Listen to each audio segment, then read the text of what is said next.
हरिशरणम। तो हम लोग हमारी कथा में प्रवेश करें। जैसा कि दास ने निवेदन किया कि हम लोग श्री स्कंद पुराण उक्त जो कार्तिक महात्म्य है उसका श्रवण कर रहे हैं प्रभु कृपा से।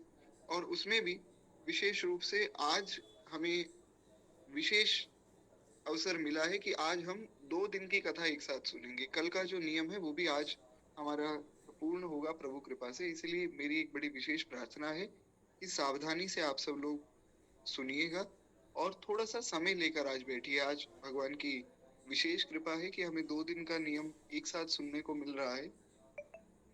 तो प्रयास करेंगे कि जो जो भाव हम सुन चुके हैं उन पर बहुत ज्यादा विस्तार ना करके जितना जितना भगवान की प्रेरणा से हम सुने उसको सावधानी से सुने। तो एक बार प्रेम से बोलिए भक्त वत्सल भगवान की जय। कल की कथा में हमने सुना था किस प्रकार से दीपदान की बड़ी भारी महिमा है। आज श्री ब्रह्मा जी महाराज बताते हैं कि कार्तिक मास में तुलसी के वृक्ष के आरोपण और पूजन की क्या महिमा है। कार्तिक मास में तुलसी जी का वृक्ष लगाने की और तुलसी जी के पूजन की दोनों की बड़ी भारी महिमा है। मान लीजिए आपको जो है सौभाग्य मिला किसी मंदिर आदि या किसी देवस्थान में किसी देवालय में आपने तुलसी जी के वृक्ष का जो है आरोपण किया तो उसकी भी बड़ी भारी महिमा है। तो श्री नारद जी ने इस विषय में प्रश्न किया है। ब्रह्मा जी महाराज बताते हैं। ब्रह्मा जी ने कहा कि हे नारद, कार्तिक मास में जो विष्णु भक्त प्रातः काल स्नान करके पवित्र होके कोमल तुलसी दल से भगवान दामोदर की पूजा करता है वो निश्चय ही मोक्ष को प्राप्त करता है। और एक बात मैं विशेष रूप से निवेदन कर दूं, बाद में मैं भूल जाऊंगा। अभी केवल अंतिम 5 दिन शेष रह गए हैं कार्तिक मास में। तो मेरी बड़ी विशेष प्रार्थना है कि देखिए इस समय को व्यर्थ मत कीजिए। ये बहुत विशेष समय है। जिसने अभी तक कोई नियम आपका अधूरा रह गया या नियम शुरू ही नहीं किया, अभी तक भी अगर नहीं कर पाए, तो अब अंतिम 5 दिनों में बहुत सावधानी से कथा सुनिए। नित्य नित्य जो है भगवान को दीप दिखाइए, दीप दान कीजिए, तुलसी जी का पूजन कीजिए, गो सेवा वैष्णव सेवा नित्य कीजिए, प्रातः स्नान नित्य कीजिए, सुबह जल्दी उठकर स्नान अवश्य कीजिए। और उसके बाद जो है हम लोग श्री ठाकुर जी का खूब पूजन करें, स्तुति आदि करें। ये सब अब जो है 5 दिन में अगर कोई करेगा तो उसको उतना ही फल मिल जाएगा जितना 1 माह का फल है। जी निश्चित रूप से 5 तारीख को जो है लास्ट डे है कार्तिक का, वो बात आपकी उचित है। और हमने पद्म पुराण में एक भाव सुना था कि कई लोग जो है एकादशी से एकादशी तक का व्रत रखते हैं। 30 ही दिन का व्रत होता है वैसे ये पूरा। तो एकादशी से अगर आपने नियम चालू किया है तो एकादशी तक का नियम होगा। बाकी उसके आगे भी जो 2-3 दिन है हम कथा तो तब भी सुनेंगे। अधिका से अधिकम फलम, जितना महाराज भगवान कृपा करें ज्यादा से ज्यादा सुनेंगे। तो खैर एक बार प्रेम से बोलिए भक्त वत्सल भगवान की जय। अब मेरा विशेष निवेदन बस यही है कि कथा में नित्य बने रहिए और बाकी जो नियम है उनका भी आप विधि से पालन करते रहिए। 5-7 दिन खूब भगवान का भजन कीजिए, भगवान बड़े प्रसन्न होंगे। कहते हैं महाराज इस प्रकार से जो कार्तिक मास में तुलसी का आरोपण करता है और तुलसी का पूजन करता है उस व्यक्ति को निश्चय ही मोक्ष की प्राप्ति होती है, निश्चय ही भगवान का प्रेम उसे प्राप्त होता है। आगे श्री ब्रह्मा जी कहते हैं कि जो भक्ति से रहित है वो यदि स्वर्ण आदि से जो है भगवान की पूजा करे तो वे उसकी पूजा ग्रहण नहीं करते। भक्ति मन में होनी चाहिए। भजन ही नींव है, लेकिन उसके लिए विश्वास तो हो। खूब हम महाराज बैठे हैं और मणि माणिक्य ले आए और क्या क्या ले आए, लेकिन मन में भाव ही नहीं है। तो भगवान कोई मणि माणिक्य के भूखे थोड़ी, भगवान तो भगवान है महाराज। लेकिन अगर भाव हो तो भगवान एक तुलसी दल पे भी रीझ जाते हैं। इसलिए भगवान ने कहा भगवत गीता में, भगवान ने कहा 9वें अध्याय में 29वें श्लोक में भगवान कह रहे हैं पत्रम पुष्पम फलम तोयम यो मे भक्त्या पृच्छति। भगवान ने कहा कि अर्जुन ज्यादा कुछ ना कर सको तो पत्रम तुलसी का एक पत्र ले आओ, या वो नहीं ला सकते तो एक पुष्प ले आओ, वो भी नहीं ला सकते तो एक फल ले आओ, उतना भी नहीं कर सकते तो तोयम केवल जल से मेरा अभिषेक कर दो, मैं उसमें भी प्रसन्न हूँ। लेकिन विशेष बात है भक्ति, मन में विश्वास हो। इसीलिए गोस्वामी जी ने कहा, बिनु विश्वास भक्ति नहीं, तेहि बिन द्रवहु न राम। राम भगति बिन सपने हूँ, जीव न लह विश्राम। बिना विश्वास के भक्ति नहीं होती। आप विश्वास कीजिए तो छोटी छोटी क्रियाओं में भी जो श्री ठाकुर जी रीझ जाते हैं, ये भगवान का स्वभाव है। खैर, हमने बहुत विस्तार में इन विषयों पर चर्चा की। हमने अभी परसों नृत्य की चर्चा की। कितना सुंदर जो है वर्णन हमने श्री मीराबाई का सुना कि नृत्य हो, खूब हो, पर श्री ठाकुर जी को रिझाने के लिए हो। तो उसमें जिस भी कार्य में भगवान की प्रसन्नता के लिए हम कार्य करते हैं, वो कार्य हमारा सफल हो जाता है। नहीं तो खाना पीना सोना ये तो पशु भी कर रहे हैं ना।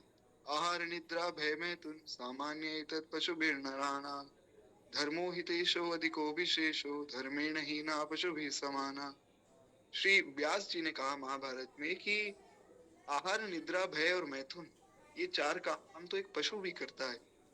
लेकिन मनुष्य में क्या फर्क है, और मनुष्य में भी वैष्णव में क्या फर्क है? धर्मो हितेशो अधिको विशेषो। धर्म धर्म का पालन पशु नहीं कर सकते। इसलिए खूब भजन बने, खूब संतों की, वैष्णवों की, गौ माता की सेवा बने, इन सब कार्यों का प्रयास करना चाहिए।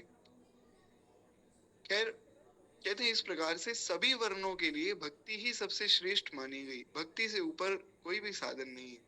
भक्तिहीन कर्म भगवान विष्णु को प्रसन्न करने वाला नहीं होता है।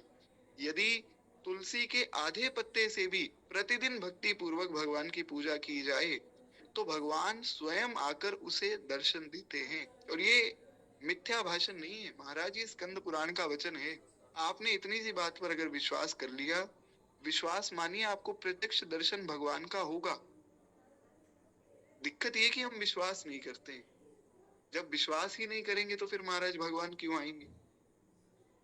विश्वास, मन में ये विश्वास हो कि ब्रह्मा जी ने कहा है और स्कंद पुराण में कहा है कि जो व्यक्ति नित्य आधे तुलसी के पत्ते से भी भगवान विष्णु का पूजन करता है, भगवान आकर उसे दर्शन देते हैं। आपने इतनी सी बात मान ली, मेरा विश्वास मानिए, आपको नित्य दर्शन होगा। केवल विश्वास की बात है। विश्वास से भगवान प्रसन्न होते हैं। इसलिए मन में पूर्ण विश्वास हो कि शास्त्र में जो कहा, संत ने जो कहा, वो मिथ्या नहीं हो सकता है। एक बार की बात है महाराज, एक महात्मा जी थे। मेरी आवाज आ रही है ना आप लोगों को क्लियर? जी, तो खैर एक बार प्रेम से बोलिए भक्त वत्सल भगवान की जय। बड़ी सुंदर कथा है, बहुत ध्यान से सुनिएगा। एक महात्मा जी थे महाराज, वो अपने एक शिष्य को खूब प्रेम करते थे, अपने शिष्य से। तो उनके शिष्य ने कहा कि गुरुजी रामत पे जा रहे हैं, आज्ञा दीजिए। रामत संतों में होती थी, आज भी बहुत से संत ऐसा करते। क्या है कि एक समय में सब संत निकलते हैं और जो है मधुकरी आदि भिक्षा आदि लेकर अलग अलग घरों से, वैष्णवों के यहाँ से फिर आ जाते हैं। फिर पूरे महीने के लिए उसी स्थान में रहकर भजन करते हैं और उसी भिक्षा आदि से अपना भोजन सब बनाते हैं। उसे रामत कहा जाता है। तो संत लेने तो क्या आते हैं, संत तो भजन देने आते हैं लोगों को। अब कोई लेने वाला हो तो बात अलग है। फैलाओ अपने दामन को, बिखर रहे हैं मोती। फैलाओ अपने दामन को, बिखर रहे हैं मोती। जीवन सफल बना लो अपना, जले प्रेम की ज्योति। तेरे दर पे आया भिखारी, झोलियां भरने वाला री। ले लो री रंग ले लो री सखियों, आ गया रंगने वाला री। मेरा सदगुरु रंगने वाला री। जन्म जन्म की भूली भटकी, हो गया आज उजाला री। ले लो री रंग ले लो री सखियों, आ गया रंगने वाला री। मेरा सदगुरु रंगने वाला री। बड़ा प्यारा भाव है। खैर, तो इस प्रकार से गुरु जी की आज्ञा लेके बेरामत के लिए गए। तो गुरु जी ने कहा कि बेटा, हमारे मन में एक बात है जो हम तुम्हें बताना चाहते हैं। तो उन्होंने कहा गुरु जी आज्ञा कीजिए। बोले नहीं, अभी नहीं, जब तुम रामत से लौटकर वापस आओगे ना तब तुम्हें बताएंगे। उन्होंने कहा नहीं गुरुजी आप आज्ञा कर दीजिए उसके बाद चले जाएंगे। बोले नहीं नहीं तुम रामत से होकर आओ फिर बताएंगे। बोले ठीक है गुरुजी जैसी आपकी आज्ञा, गुरु आज्ञा गृहसी, आपने कहा है तो ऐसा ही ठीक। अब रामत करके जैसे ही वे वापस लौटे तो पता लगा महाराज गुरुजी तो भगवान के यहाँ चले गए और सब लोग तैयारी कर रहे हैं गुरुजी के जो है अंतिम पदार्पण की। तो उन्होंने कहा नहीं ऐसा नहीं हो सकता, मेरे गुरुजी मुझे बात बताए बिना नहीं जा सकते। लोगों ने कहा अरे भैया श्वास का क्या भरोसा है, श्वास श्वास में राम रट, वृथा श्वास मत खोए, ना जाने इस श्वास का फिर आवन होए न होए। बड़ा प्यारा भाव दिया संतों ने कि हर श्वास में भगवान का नाम जपो, किसी भी श्वास को वृथा मत जाने दो, क्या पता अगली श्वास आए या ना आए। हमने पूर्व में भी चर्चा की थी कि सबको ऐसा लगता है कि हम तो अभी खूब जिएंगे महाराज, लेकिन कौन कब चला जाए किसी को कुछ नहीं पता लगता। हाँ जाने के बाद लोग कहते हैं अरे अभी तो हमसे बात कर रहे थे, बात करते करते ही चले गए। तो इसलिए श्वास व्यर्थ ना जाए। तो महाराज लोगों ने कहा अरे भाई श्वास का क्या पता, गुरुजी की आयु यहाँ तक की थी, अब गुरुजी चले गए, कोई बात नहीं, अब जो है तुम गुरुजी के सब अंतिम क्रिया के लिए तैयारी आदि करो। बोले नहीं, मेरे गुरुजी ने मुझे कहा था कि वे मुझे बात बताएंगे, हाँ बात बता के वे चले जाते तो ठीक है, पर मेरे गुरुजी झूठ नहीं बोल सकते। गुरुजी ने कहा है और मुझे पक्का विश्वास है कि गुरुजी बात बता के जाएंगे। बोले मैं जाने ही नहीं दूंगा गुरुजी को। तो अब गुरुजी का शरीर तो वहां विराजमान है, लोगों का तो शव पड़ा होता है ना, लेकिन संतों का शव थोड़ी है, संत तो नित्य ही विराजमान होते हैं। तो गुरुजी का शरीर पड़ा है, प्राण शरीर में है नहीं, लेकिन वो शिष्य जाकर शरीर के पास बैठा, खूब रोने लगा कि गुरुजी आप बिना बात बताए नहीं जा सकते, आपने हमें वचन दिया था, अब अगर आपके वचन की पूर्ति नहीं होगी तो मुझे कोई दिक्कत नहीं है, पर दिक्कत ये है कि फिर आपको लोग समझेंगे कि इसके गुरुजी झूठे थे, इसलिए हे नाथ ऐसे मत जाइए। और उस शिष्य के विश्वास के कारण उस निष्प्राण शरीर में प्राण आ गए। महाराज गुरुजी उठकर खड़े हो गए, जिनके जल समाधि की तैयारी हो चुकी थी, वे जल के किनारे तो उठकर बैठ गए और हृदय से लगाया है शिष्य को। ये महिमा है विश्वास की, इसलिए विश्वास बहुत आवश्यक है। एक बार प्रेम से बोलिए भक्त वत्सल भगवान की जय। इसलिए कहा गोस्वामी जी ने जब रामचरितमानस की शुरुआत की है तो शुरू में ही कहा गोस्वामी जी ने, सबसे पहली बात गोस्वामी जी ने कही कि भैया इस कथा को अगर सुनना है तो मन में श्रद्धा और विश्वास लेकर बैठना। इतनी लंबी रामचरितमानस है कि जितना सुनोगे उतना डूबते जाओगे, तो समुद्र है, मानस तो मानस है महाराज, तो मानस रूपी समुद्र में तो जितना गहरा जाओगे जाते चले जाओगे, लेकिन दो चीजें साथ लेकर जाना, भवानी शंकरो वंदे श्रद्धा विश्वास रूपिणो, याभ्यां विना न पश्यन्ति सिद्धां स्वान्तस्थमीश्वरम्। याभ्याम विना न पश्यन्ति सिद्धां स्वान्तस्थमीश्वरम्। गोस्वामी जी ने कहा इसके बिना बात नहीं बनेगी।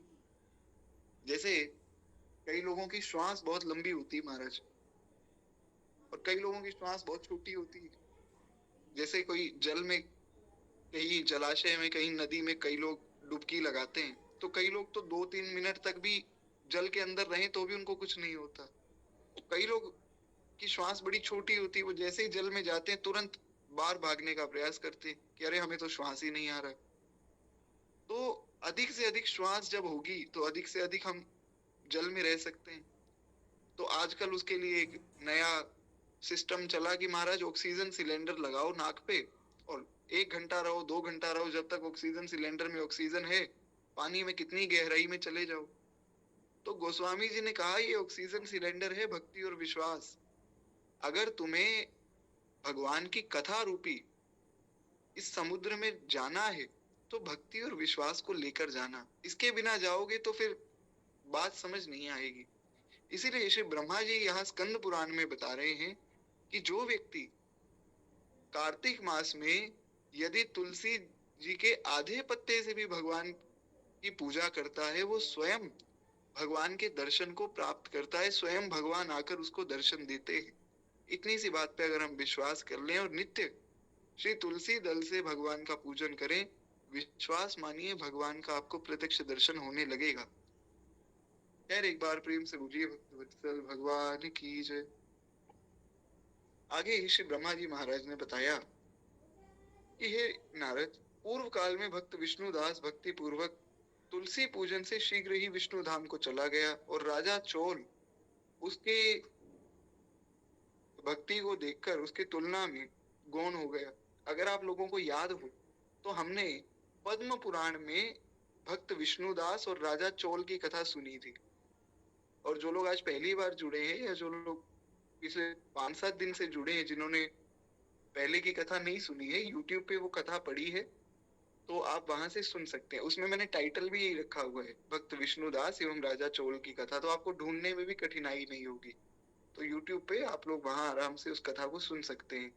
तो हमने वो विष्णुदास जी और राजा चोल की कथा सुनी थी, आप लोगों को याद होगा। तो उसमें विष्णुदास ने क्या किया, राजा ने तो बहुत बड़े बड़े मणि माणिक्य चढ़ाए, महाराज सोना चढ़ाया, राजा तो राजा है, राजा के पास कहाँ कमी है। लेकिन भक्त विष्णुदास ने तो केवल तुलसी दल अर्पित किया और तुलसी दल अर्पित करके भक्त विष्णुदास जो है पहले भगवान के धाम गए। भगवान के धाम राजा चौल भी गए और पहले विष्णुदास गए। तो कहते हैं अब तुलसी का महात्म्य सुनो।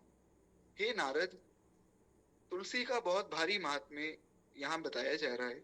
ब्रह्मा जी कहते हैं कि वे पाप का नाश और पुण्य की वृद्धि करने वाली है, इसीलिए तुलसी माला हम गले में पहनते हैं। अभी जो है परसों की ही बात है, एक प्रश्न आया था, नाम तो मुझे पता नहीं किनका था, पर उन्होंने कहा कि भैया अगर ऐसा हो कि हम लोग जो है तुलसी माला धारण करना क्या जरूरी है? अगर हम खूब भजन करें, तुलसी माला किसी ने धारण ना की हो, खूब भजन करें, तो वो ज्यादा अच्छा है या गले में तुलसी माला धारण कर ली और भजन तो कर नहीं रहे, वो अच्छा है? आप बताइए। नाम तो मुझे स्मरण नहीं है और नाम लेना भी उचित नहीं, किसी का नाम इस प्रकार से लेना नहीं चाहिए। ग्रुप में से ही है जिनका प्रश्न था, तो बड़ा प्रश्न बड़ा अच्छा है उनका। लेकिन बात ये है कि जब तक हम लोग भक्ति के सब अंगों को स्वीकार नहीं करेंगे ना, तब तक हमारी भक्ति की वृद्धि नहीं होगी। भगवान ने कहा कि गले में तुलसी हो, मस्तक पे तिलक हो, उस वैष्णव को प्रणाम करो क्योंकि वो मेरा स्वरूप है। आज ही की बात है, अभी की थोड़ी देर पहले की, मैं यहाँ आ रहा था अपने रूम पे जहाँ मैं रहता हूँ। तो अब ये शहर तो मेरे लिए बिल्कुल नया है, लगभग ज्यादा लोगों को मैं जानता नहीं हूँ। तो अभी मैं एक बाजार में से निकला और वहां एक व्यक्ति मुझे देख रहे थे, दूर से आ रहे थे वो एक्टिवा पे। तो मैंने सोचा कि ये पता नहीं मुझे ऐसा क्यों देख रहे हैं। तो वो मुझे देख रहे थे, वे देख के उन्होंने सिर झुकाया। तो मैं समझ नहीं पाया क्योंकि वो एक्टिवा पर थे, मैं पैदल चल रहा था। तो वो तेजी से निकले, अब जैसे ही वो मेरे पास से निकले तब मैंने ध्यान से देखा उनके मस्तक पर तिलक था, बहुत जो है महीन तिलक था। तो दूर से दिख नहीं पाया, पर पास आए तो उनके मस्तक पर तिलक जो है दिखा, तो बड़ी प्रसन्नता हुई कि अरे तो वैष्णव थे। तो इस प्रकार से अगर आपके मस्तक पर तिलक है, गले में तुलसी की कंठी है, तो महाराज लोग तभी तो समझेंगे कि आप भगवान के हैं। जैसे कोई बच्चा स्कूल जा रहा है, अब हम कहें कि जी हम तो जो है ड्रेस पहन के नहीं जाएंगे, जो स्कूल की यूनिफॉर्म है वो तो नहीं पहनेंगे। या कोई जो है पुलिस ऑफिसर कहे कि मैं अपनी यूनिफॉर्म नहीं पहनूंगा, मैं तो ऐसे ही चला जाऊंगा, तो कौन कहेगा कि पुलिस ऑफिसर है? तो अगर वैष्णवता के संस्कार ही हमने धारण नहीं किए तो कौन कहेगा हम वैष्णव हैं? हम कहें हम भगवान के हैं, उसका क्या प्रमाण है? उसका प्रमाण ये है कि रामायुध अंकित गृह, शोभा बरन न जाय, नव तुलसी का वृंद तह, देखी हर्ष कपिराय। अगर रावण की लंका में श्री विभीषण जी के घर के बाहर तुलसी जी का वृक्ष ना लगा होता, उनके दरवाजे पर श्री राम नाम ना लिखा होता, तो हनुमान जी को पता कैसे लगता कि इतनी बड़ी लंका में एक वैष्णव बैठा है? बड़ी विशेष बात है। हनुमान जी बड़े प्रसन्न हुए। हनुमान जी ने कहा कि लंका निशिचर निकर निवासा, यहाँ कहाँ सज्जन कर बासा। तो हनुमान जी ने कहा, महाराज ये तो राक्षसों का स्थान है, यहाँ सज्जन कहाँ से आ गया? ये तो कोई सज्जन प्रतीत होता है। तब हनुमान जी का मिलन हुआ। अगर हनुमान जी का मिलन ना होता, क्या विभीषण जी की शरणागति होती? अगर हनुमान जी जैसे गुरु ना मिलते तो विभीषण जी की शरणागति कैसे होती? तो हनुमान जी क्यों मिले? क्योंकि बाहर तुलसी जी का वृक्ष था। अब ये सोचे कि मैं तो खूब भजन करूंगा महाराज, लेकिन मैं बाकी सब अंग धारण नहीं करूंगा भक्ति के, तो फिर कहीं ना कहीं कमी रह जाएगी। इसलिए खूब सुंदर जो है तिलक स्वरूप हो, खूब जो है गले में सुंदर कंठी माला हो, और खूब जो है आप लोग भगवान का नाम जपे। अभी जैसे कई लोग जैसे कथा में जुड़ते हैं, तो कैमरा ऑन होता है तो बड़ा सुंदर तिलक स्वरूप दिखता है, बड़ा अच्छा लगता है। आप लोग चाहें तो अपना कैमरा ऑन भी रख सकते हैं, उसमें ऐसी कोई आपत्ति नहीं है। हाँ, ये है कि बस माइक सब लोग थोड़ा सा ऑफ रखें, क्योंकि क्या है कि फिर आवाज में दिक्कत ना आए। बाकी जो जो लोग तिलक स्वरूप धारण करके कैमरा ऑन करके बैठते हैं, मुझे बड़ी प्रसन्नता होती है उनको देख के, क्योंकि भगवान का चिन्ह है तिलक। तो खैर एक बार प्रेम से बोलिए भक्त वत्सल भगवान की जय। अजी बड़ी सुंदर बात है, आपने भी कैमरा ऑन किया टीना जोशी जी के नाम से। तो आप लोग भी कर सकते हैं कल से, जैसा भी भाव बने सबका। और कई लोग तो महाराज इस बहाने, एक बार क्या हुआ कि पूर्व में मैंने कहा कि आप लोग जो है कथा में सब लोग जुड़िए, भक्तमाल की कथा शुरू करेंगे। लगभग 7-8 महीने पहले की बात है, जब भक्तमाल की कथा का पहला दिन था, तो एक मैसेज आया, बोले भैया मैं पहली बार कथा में जुड़ूंगा, रामचरितमानस आदि की कथा आपने कही, मैं सुन तो नहीं पाया, पर अब मैं ग्रुप में पहली बार जुड़ा हूँ, मैं कल जुड़ूंगा। तो कथा में कैसे जुड़ना है, क्या करना है? मैंने कहा कोई विशेष नियम नहीं है, आप सुबह जो है पधारिए महाराज, बस अपना माइक थोड़ा सा ऑफ रख के खूब प्रेम से सुनिए। बोले कैमरा, मैंने कहा कैमरा आपकी इच्छा है, अगर आप तिलक स्वरूप आदि धारण करके बैठे तो ज्यादा श्रेष्ठ है। तो उन्होंने पूरे मस्तक पर जो है चंदन लगा के, ब्रज या चंदन जो भी था, पूरे मस्तक पर उन्होंने धारण किया, कुर्ता पहना, धोती पहनी, सामने ग्रंथ रख के, पीछे ठाकुर जी का स्वरूप रख के, और वे बैठे, और बड़ा आनंद हुआ कि भक्तमाल जी की कथा का पहला दिन और इतना सुंदर जो है दृश्य। तो ऐसे आप लोग अगर बैठना चाहें तो खूब जो है प्रेम से आप लोग बैठिए, बड़ा अच्छा लगता है वैष्णवों का दर्शन करके। है तो ब्रह्मा जी कहते हैं इस प्रकार से, हे नारद, तुलसी जी का महात्म्य बहुत विशेष है। अपनी लगाई हुई तुलसी जितना ही अपने मूल का विस्तार करती है, उतना ही सहस्त्र युगों तक मनुष्य ब्रह्मलोक में प्रतिष्ठित होता है। यानी कि मान लीजिए आपने जो है तुलसी जी का खूब सुंदर वृक्ष लगाया, अब वो तुलसी जी का वृक्ष जितना बढ़ेगा, या गमला है जो भी है, जितना उसका विस्तार होगा, उतने वर्षों तक ब्रह्मलोक में उस व्यक्ति का निवास होगा। अच्छा, ब्रह्मलोक का निवास नहीं चाहिए तो महाराज उतना भगवान का भजन मिल जाएगा। तुलसी जी तो भजन प्रदान करती हैं। तो खैर कहते हैं, यदि कोई तुलसी संयुक्त जल में स्नान करता है तो वह सब पापों से मुक्त हो जाता है और भगवान विष्णु के लोक में आनंद का अनुभव करता है। हे महामुने, जो लगाने के लिए तुलसी का संग्रह करता है, ज्यादा कुछ आप नहीं कर सके, आप तुलसी वृक्ष नहीं लगा सकते हैं, तो संग्रह करके आपने किसी को दे दिया, किसी के मन में भाव है तुलसी जी का वृक्ष लगावेंगे, और आपने कहा चलो हम आपकी सहायता कर देंगे, हम आपको तुलसी जी का जो बीज आदि है या पौधा आदि है वो ला देंगे, आप लगा लीजिएगा। जो इतना भी कर देता है, केवल सहायता मात्र कर देता है, वो व्यक्ति, और उसके बाद जिसने लगाकर वन को तैयार कर दिया वो व्यक्ति, उन दोनों में भगवान का प्रेम जागृत होता है और वे ब्रह्म भाव को प्राप्त हो जाते हैं, यानी भगवान के स्वरूप हो जाते हैं।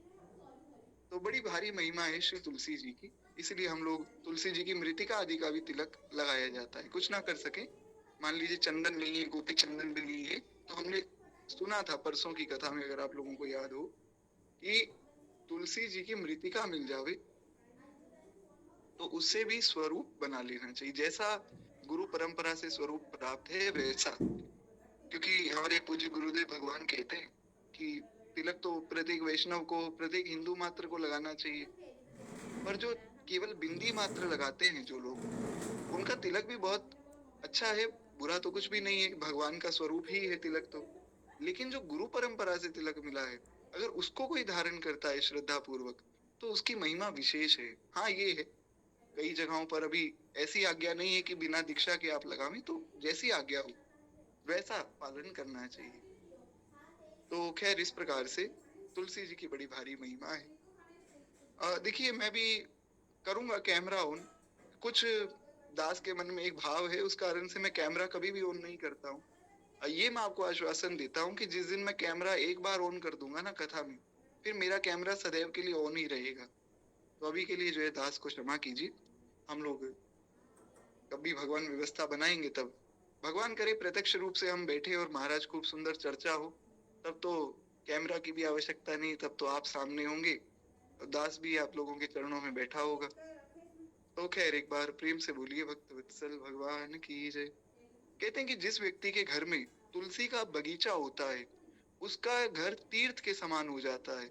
वहां यमराज के दूत भी नहीं जा सकते हैं। तुलसी वन में सब पापों को नष्ट करने वाला, पुण्यमय तथा अभीष्ट कामनाओं को देने वाला सामर्थ्य है। इसलिए तुलसी जी का वन घर में होना चाहिए। वन मतलब छोटा सा जो है बगीचा अगर आप बनावे भगवान की सेवा के लिए, बड़ा सुंदर ये एक उपक्रम है जो करना चाहिए।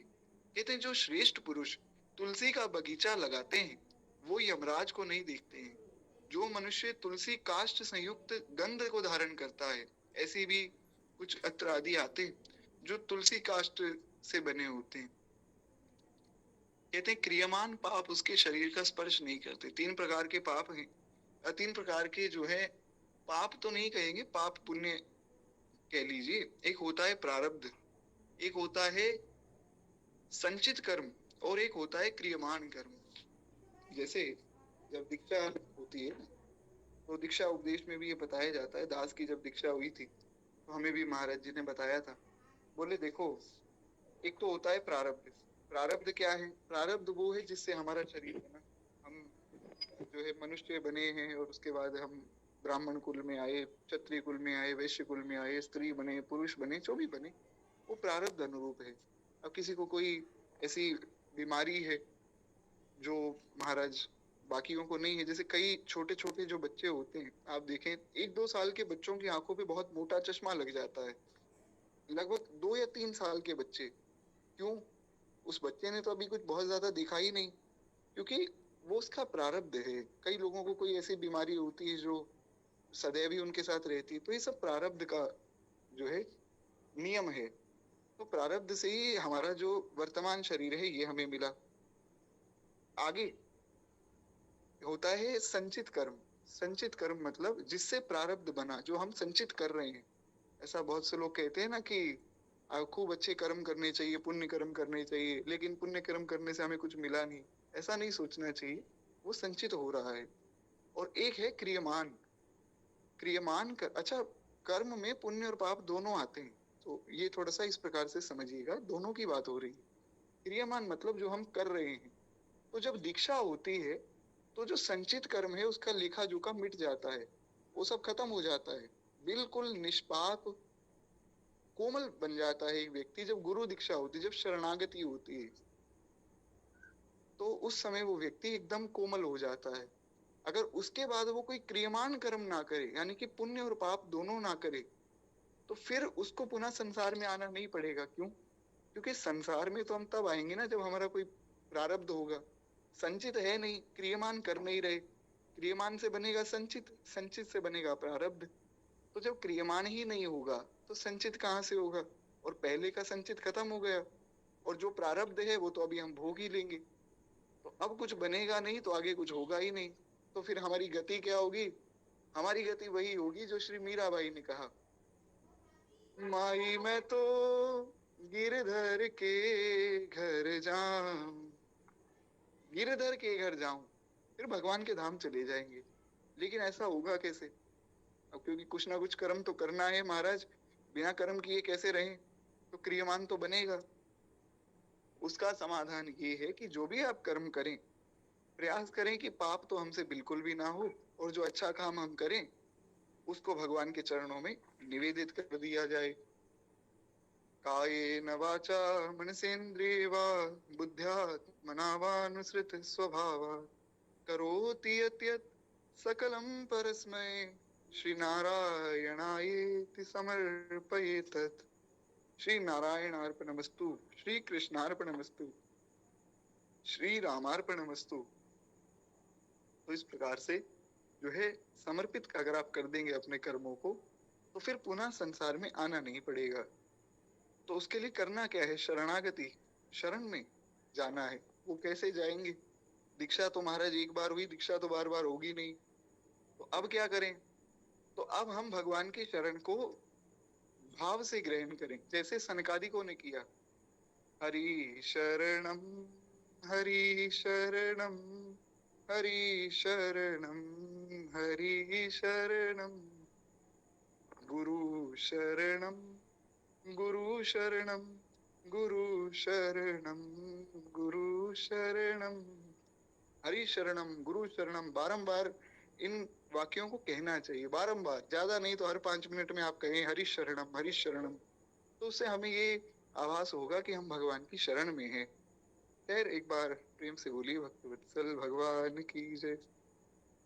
तो इस प्रकार से श्री ब्रह्मा जी कहते हैं कि जो व्यक्ति तुलसी युक्त सुगंध को धारण करता है, गले में तुलसी माला धारण करता है, क्रियमान पाप का उसे स्पर्श नहीं होता है।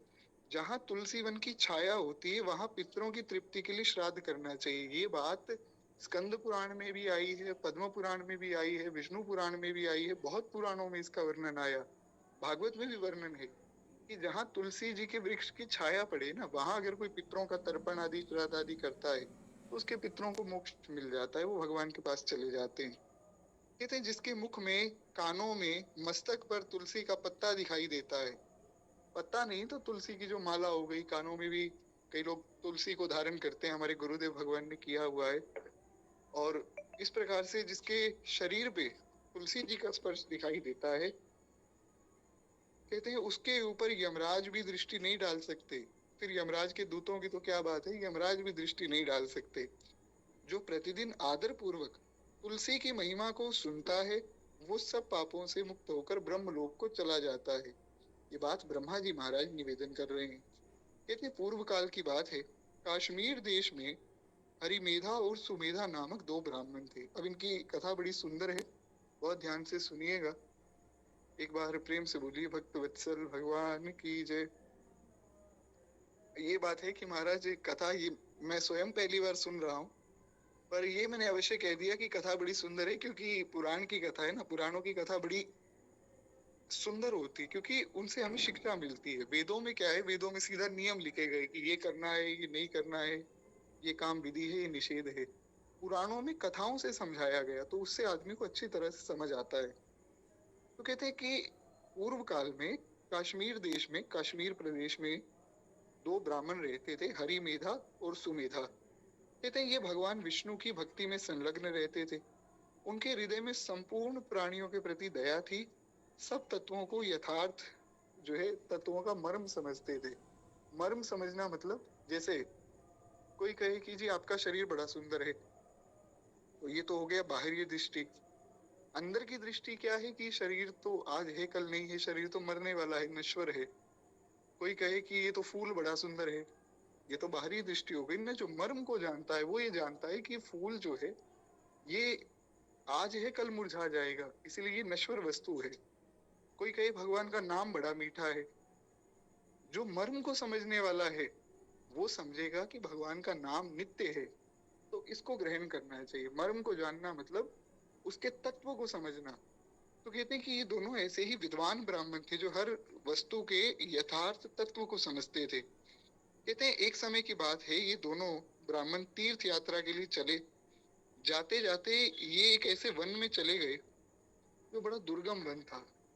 वन, कई जो घने जंगल होते हैं वहां पर व्यक्ति को बड़ी कठिनाई होती है, आम मनुष्य वहां नहीं जा पाता है। कहते वन में वे परिश्रम से बड़े व्याकुल हो गए। वहां उन्हें एक स्थान पर तुलसी जी का वन दिखा, तो इनको थोड़ी प्रसन्नता हुई कि चलो एक जगह शांति से हम बैठ सकते हैं। उनमें से जो ये थे सुमेधा जी, सुमेधा ने वो तुलसी का महान वन देखकर उनकी परिक्रमा की सबसे पहले, तो फिर भक्ति पूर्वक प्रणाम किया। ये विधि है। गौ माता आपको दिखे, कोई वैष्णव दिखे, कहीं कोई तुलसी जी का वृक्ष दिख जावे, कोई भगवान का मंदिर देवालय दिख जावे, तो ये विधि है कि पहले प्रणाम करना चाहिए। आप मान लीजिए कहीं बीच सड़क में है, बाजार पे है, तो भी प्रणाम अवश्य कीजिए। हाथ जोड़कर ही प्रणाम करके सिर झुका के कर लीजिए, पर प्रणाम अवश्य करना चाहिए। गौ माता दिख गई कहीं रास्ते में तो प्रणाम कीजिए, क्योंकि ये भगवान की विभूति है। कोई ब्राह्मण देवता दिख गए तो प्रणाम करना चाहिए। क्यों? क्योंकि भागवत में श्री सुखदेव गोस्वामी जी ने कहा, प्रणामो दुख शमनः, प्रणाम करने से दुखों का नाश होता है।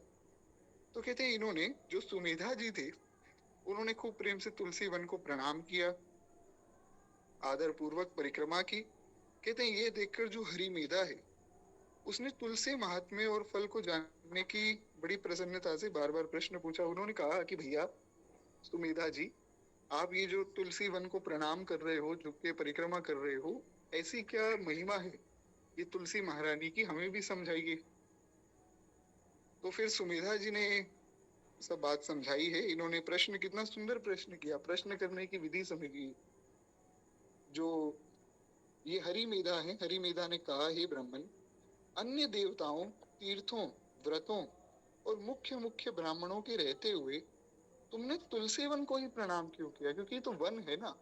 आप महाराज कहीं चले जाइए, वन में हनुमान जी की मूर्ति तो आपको मिलेगी ही मिलेगी, या तो शंकर जी मिल जाएंगे या हनुमान जी मिल जाएंगे।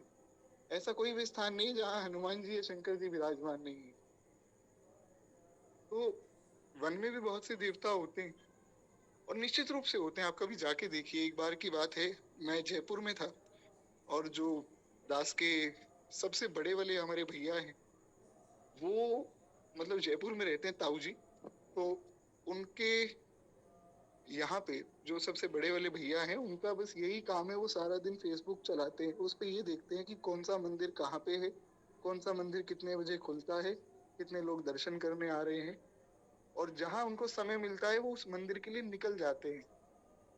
तो मैं भी गया हुआ था ताऊ जी के घर में, तो मुझे बोले कि यार मैं तुझे ना एक ऐसे मंदिर में लेके चलता हूँ जिस मंदिर में अभी तक बहुत कम लोग गए हैं। वो पहाड़ के ऊपर है, पहाड़ के बीच में। तो मैंने कहा भैया जयपुर में तो मान लिया पहाड़ तो होगा, पर ऐसा कैसा मंदिर है कि जो पहाड़ के बीच में और लोग भी नहीं गए? तो लोगों को तो बड़ा उत्साह रहता है कि ऐसा कोई मंदिर ढूंढे। तो बोले कि लोगों को पता ही नहीं है कि ऐसा कोई मंदिर भी है। पता होता तो अभी तक तो उस मंदिर की भी दुर्दशा कर देते। जा जाकर व्लॉग बना बना कर आसपास फिर कूड़ा फैला देते। तो हम लोग चलते हैं। तो मैंने कहा चलिए। तो मंदिर था माँ भगवती का, जैसे माता वैष्णो देवी का मंदिर है ना पहाड़ों के ऊपर, वैसे ही वो भी माँ वैष्णो देवी का ही मंदिर था। हम लोग गए, पहाड़ों के अंदर से निकल कर जैसे तैसे माँ भगवती की कृपा से पहुंचे। खूब सुंदर दर्शन हुए, खूब आनंद हो गया। तो मैंने देखा कि इतने ऊंचे ऊंचे पहाड़ों के बीच में कहीं दूर एक हनुमान जी की मूर्ति पड़ी थी। अब भगवान जाने वो वहां किसने स्थापित की होगी, क्योंकि मुझे लगता नहीं कि इतने ऊंचे पहाड़ पे कोई चढ़ सकता है, पर हनुमान जी महाराज विराजमान थे। तो जहां कहीं आप जाएंगे हनुमान जी या शंकर जी तो मिल ही जाएंगे। एक बार प्रेम से बोलिए, भूत भावन भोलेनाथ भगवान की जय। तो इन्होंने भी ये प्रश्न किया। इन्होंने कहा अरे इतना बड़ा वन है, अन्य कितने कितने देवता यहाँ रहते हैं, कितने कितने ब्राह्मण, कितने कितने ऋषि यहाँ तपस्या कर रहे हैं, उनको तो आपने प्रणाम नहीं किया। आपने तुलसी जी की परिक्रमा भी कर दी, फिर तुलसी जी को प्रणाम भी किया, दंडवत प्रणाम किया। इसका क्या रहस्य है वो आप मुझे समझाइए। सुमेधा ने कहा, हे महाभाग सुनो, यहाँ धूप जो है सता रही है, इसलिए हम लोग उस बरगद के समीप चले। फिर जो है छाया में मैं आपको सारी बात बताता हूँ। तो जब वहां वे विश्राम करने के लिए पहुंचे, तब सुमेधा ने कहा कि हे विप्रवर, पूर्व काल में दुर्वासा के श्राप से जब इंद्र ऐश्वर्यहीन हो गया, उस समय की एक तुम्हें घटना सुनाता हूँ। मैंने आप लोगों को पूर्व में भी बताया था, अभी हमारे पास समय का अभाव है, पर मैं बता देता हूँ। एक बार दुर्वासा जी महाराज भगवान के यहाँ से आए बैकुंठ से। भगवान ने अपने गले की बड़ी सुंदर जो है माला पहनाई थी दुर्वासा जी को। तो दुर्वासा जी ने सोचा कि स्वर्ग में चलते हैं, इंद्र हमारा भगत है, तो इंद्र को जो है कुछ प्रसाद दे देंगे फिर चलेंगे, संत तो कृपा करने ही आते हैं। तो महाराज दुर्वासा जी महाराज आए, और इंद्र ने खूब स्वागत किया कि आओ महाराज। दुर्वासा जी खूब स्वागत किया, प्रणाम किया। दुर्वासा जी ने कहा, लो बच्चा, हम तुमसे बड़े प्रसन्न हैं, ये भगवान के श्रीअंग की माला है, ये तुम प्रसाद रूप में रख लो। इंद्र तो इंद्र है महाराज, इंद्र अपने मद में थे। इंद्र ने वो माला उतारी, ऐरावत के सिर पे रख दी। अब ऐरावत तो बेचारा हाथी है, उसको क्या पता। उसने वो माला अपनी सूंड से उठाई, उसने सोचा पता नहीं क्या रख दिया मेरे सिर पे, और माला उठाकर उसने अपने पाँव के नीचे कुचल दी। दुर्वासा जी ने श्राप दिया। दुर्वासा जी ने कहा, अरे मूर्ख, तुझे अपने पद का इतना अभिमान हो गया कि साक्षात श्री भगवान के श्री अंग की माला का तूने अपमान किया। जा, मैं श्राप देता हूँ कि तू श्रीहीन हो जा। अब स्वर्ग लोक का राजा श्रीहीन हो गया, मतलब सारा स्वर्ग ही श्रीहीन हो गया, तो पूरी धरती श्रीहीन हो गई, पूरा ब्रह्मांड ही श्रीहीन हो गया महाराज। कहते हैं उस समय की बात है, उस समय ब्रह्मा आदि देवताओं और असुरों ने मिलकर क्षीर सागर का मंथन किया। कथा आप सबको ज्ञात है, समुद्र मंथन हुआ। कहते हैं उससे पहले ऐरावत हाथी निकला, फिर कल्प वृक्ष, चंद्रमा, लक्ष्मी, श्री लक्ष्मी जी भी प्रकट हुई थी। उच्च श्रवा घोड़ा निकला, कौस्तुभ मणि निकली, जिस कौस्तुभ मणि को भगवान अपने कंठ में धारण करते हैं। साथ में जो है श्री धन्वंतरी भगवान भी आए थे। धनतेरस के दिन भगवान धन्वंतरी का पूजन होता है, तो धन्वंतरी भगवान का प्राकट्य हुआ।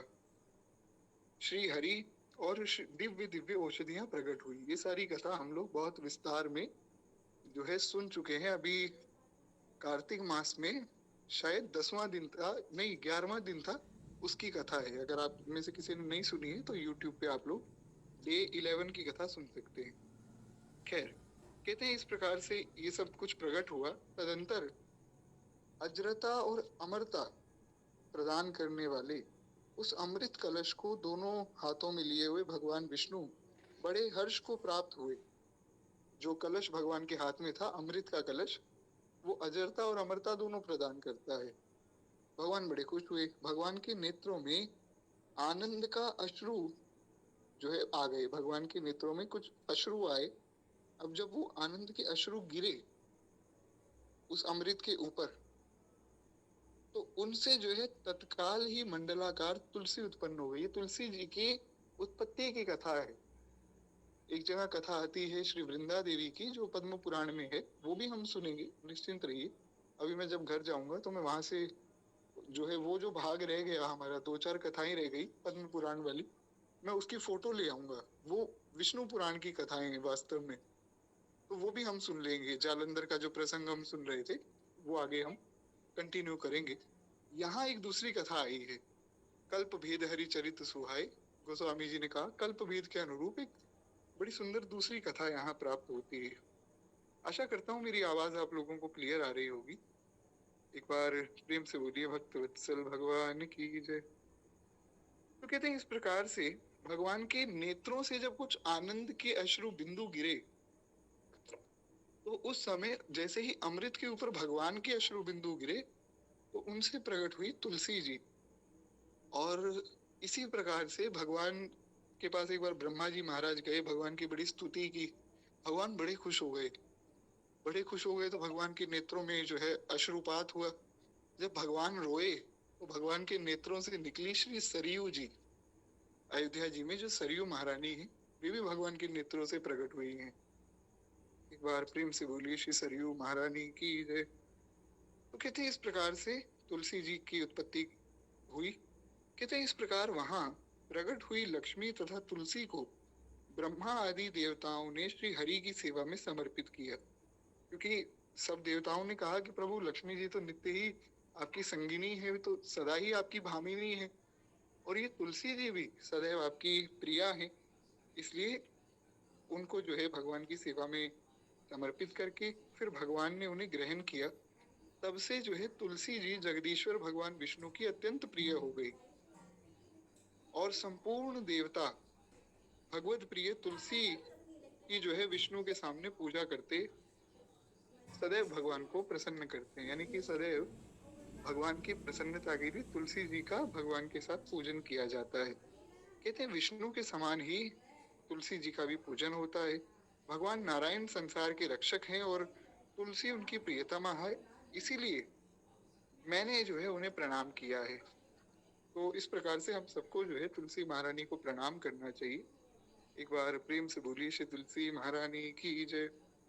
तो ये सारी कथा जो है सुमेधा जी ने सुनाई है हरि मेधा जी को। तो कहते हैं कि सुमेधा इस प्रकार जो है कह ही रहे थे कि इतने में ही सूर्य के समान अत्यंत तेजस्वी एक विशाल विमान जो है उनके निकट आया। और उन दोनों ने देखा कि ये इतना बड़ा विमान कहाँ से आ गया।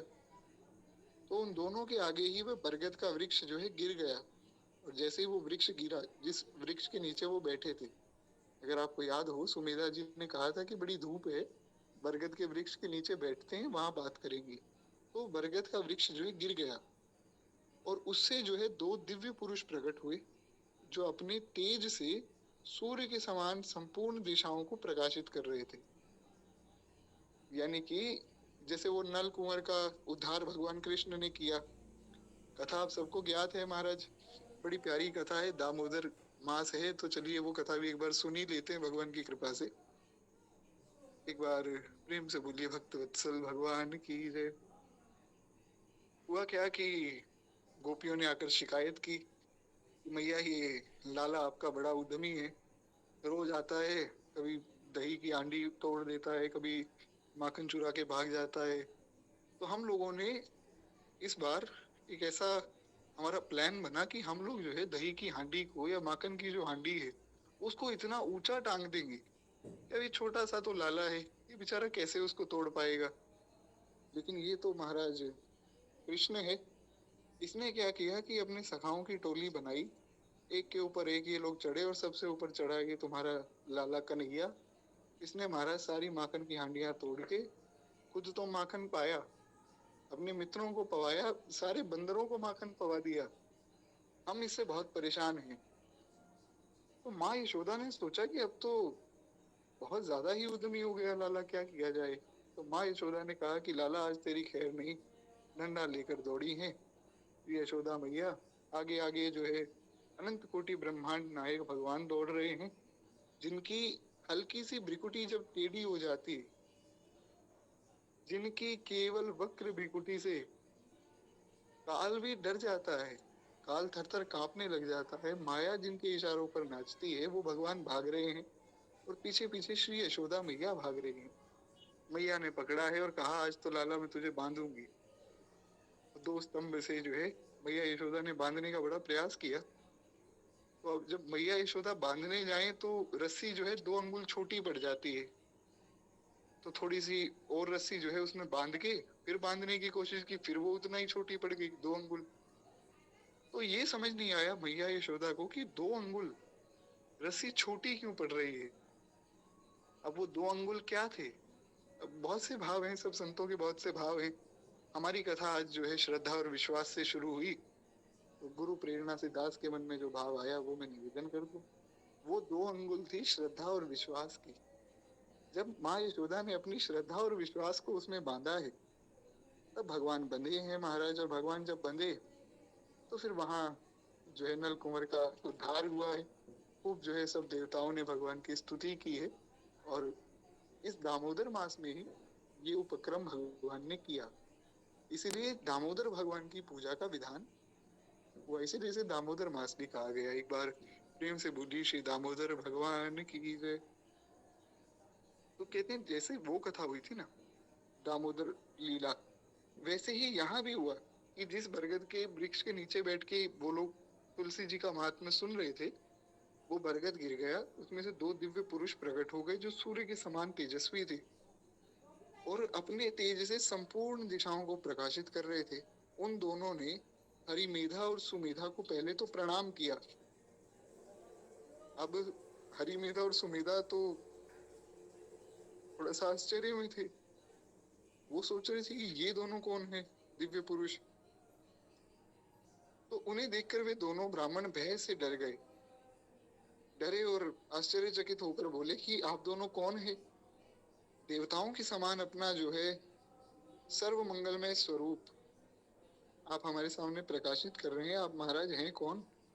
आप नूतन जो है मंदार की माला धारण किए हुए हैं, मंदार की बड़ी सुंदर नई, नूतन मतलब नई मालाएं आपने धारण की हैं, ऐसा लगता है आप कोई देवता हैं। तो जैसा ही उन्होंने ये पूछा तो उन दोनों दिव्य पुरुषों ने कहा, हे विप्रवरों, आप दोनों हमारे माता पिता और गुरु हैं, बंधु हैं, और आप ही हमारा सब कुछ हैं। क्यों? संत हमारे मात पिता और संत ही भाई बंधु, संत मिलावे राम से और काटे जम के फंदू। कबीरदास जी ने कहा महाराज संत ही माता पिता हैं। तो उन्होंने कहा आप ही हमारे माता पिता गुरु हैं। क्यों? क्योंकि आप दोनों ने हमारा उद्धार किया। कहते मेरा नाम आस्तिक है और मैं देवलोक का निवासी हूँ। एक दिन मैं नंद गांव में क्षमा चाहूंगा नंदन वन में, अब भगवान की जो बाल लीला का स्मरण हुआ ना, तो नंद गांव ध्यान में आ गया।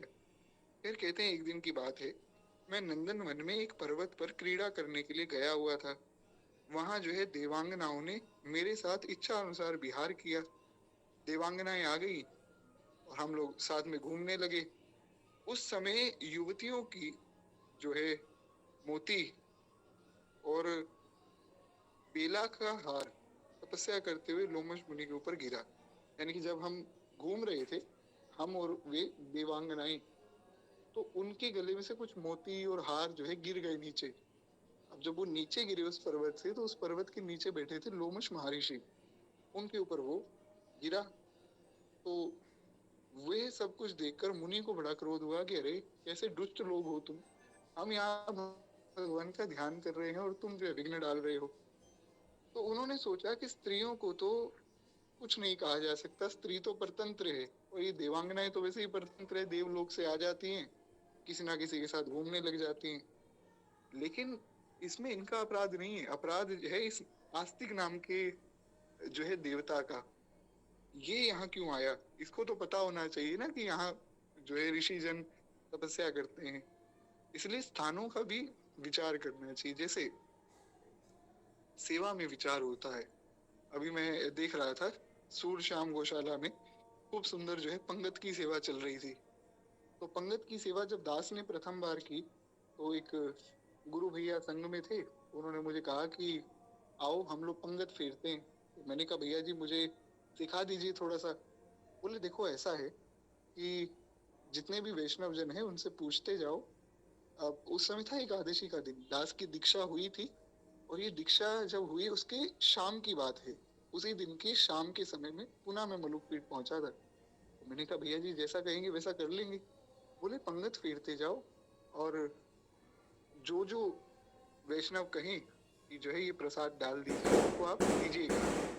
मैंने कहा ठीक है। बोले ये ध्यान रखना कि जो पंगत जिस बाल्टी में ले जा रहे हो, पार्षद कहा जाता है भगवान की सेवा में जितने भी बर्तन आदि हैं, तो जिस पार्षद में ले जा रहे हो उसे नीचे मत रख देना, क्योंकि नीचे रख दिया तो मतलब पंगत हो गई। तो इस बात का ध्यान रखना। तो इसलिए सेवाओं में जैसे ध्यान रखा जाता है छोटी छोटी बातों का, वैसे ही स्थान का भी विचार होना चाहिए किस स्थान पे हम क्या क्रिया कर रहे हैं। किसी तीर्थ में जा रहे हैं और वहां अगर नशा आदि कर रहे हैं तो बहुत अपराध लगता है। तो इसीलिए जो है उस स्थान की गरिमा को बचाने के लिए लोमस जी ने श्राप दिया। जब भी कोई ऋषि श्राप देते हैं ना, उसके पीछे कारण होता है। ऐसा नहीं कि ऋषि को विघ्न हुआ तो श्राप दे दिया, तो ऐसे तो किसी के पास शक्ति आए वो तो श्राप ही देता रहे, ऐसा नहीं। श्राप इसलिए दिया जाता है कि स्थान की गरिमा को समझो, उसकी महिमा को समझो। तो उन्होंने श्राप दिया। उन्होंने कहा अरे तू ब्रह्म राक्षस होकर बरगद के वृक्ष में निवास करेगा। फिर जो है मैंने विनय पूर्वक उन्हें प्रसन्न किया, हाथ जोड़े कि महाराज मुझे गलती हो गई, मुझे पता नहीं था, बैठे क्षमा कीजिए। तब उन्होंने जो है मुझे कहा कि चलो इतने समय तक एक अवधि निश्चित कर दी कि इतने समय बाद तुम मुक्त हो जाओगे जब तू किसी ब्राह्मण के मुख से भगवान विष्णु का नाम और तुलसी जी की महिमा को सुनेगा, उस समय तत्काल तू मुक्त हो जाएगा। ऐसा जो है मुझे श्राप देने के बाद वरदान दिया लोमस जी ने। कहते इस प्रकार से मुनि का श्राप पाकर मैं चिरकाल से यहाँ अत्यंत दुखी होकर ब्रह्म राक्षस बना हुआ घूम रहा था, इस बरगद में निवास कर रहा था। आप आए, आपने कृपा करके जो है इस बरगद पे ही बैठ के अपने जो है मित्र हैं आपके जो ब्राह्मण देवता, उनको आपने तुलसी जी की महिमा और भगवान विष्णु का नाम सुनाया। उससे जो है मुझे श्राप से छुटकारा मिल गया। अब जो है मेरा जो दूसरा साथी है इसकी कथा सुनिए। तो ये तो हो गई आस्तिक की कथा, दो लोग निकले थे ना। अब दूसरे जो साथी हैं उनकी कथा वे सुना रहे हैं। एक बार प्रेम से बोलिए भक्त वत्सल भगवान की जय। मेरी आवाज आप लोगों को क्लियर आ रही होगी, ऐसी मैं आशा करता हूँ। जी। तो कहते हैं कि ये पहले एक श्रेष्ठ मुनि थे और सदा जो है गुरु की सेवा में लगे रहते थे। एक समय गुरु की आज्ञा का उल्लंघन करके ये ब्रह्म राक्षस भाव को प्राप्त हो गए। पहले बहुत अच्छे महात्मा थे, एक समय इन्होंने गुरु जी की आज्ञा का उल्लंघन कर दिया, ब्रह्म राक्षस बन गए। किंतु गुरु जी की कृपा से इस समय जैसे ही आपने इनको नाम सुनाया तुलसी जी का और भगवान विष्णु का, तो ये भी श्राप से मुक्त हो गए। आप दोनों ने तीर्थ यात्रा का फल तो यहाँ ही साध लिया। इसका मतलब क्या है?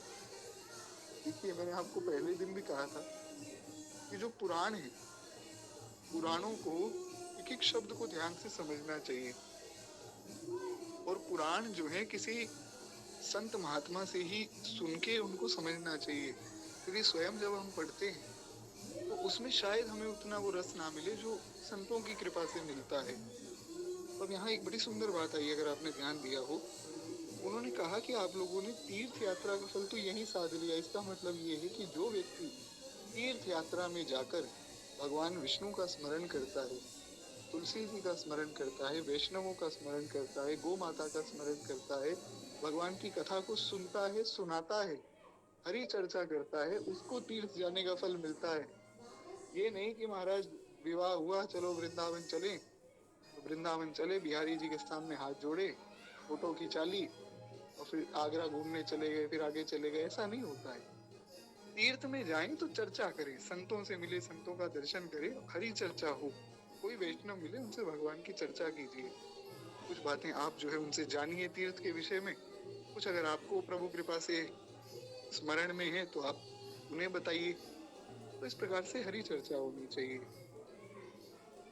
खैर, एक बार प्रेम से बोलिए भक्त वत्सल भगवान की जय।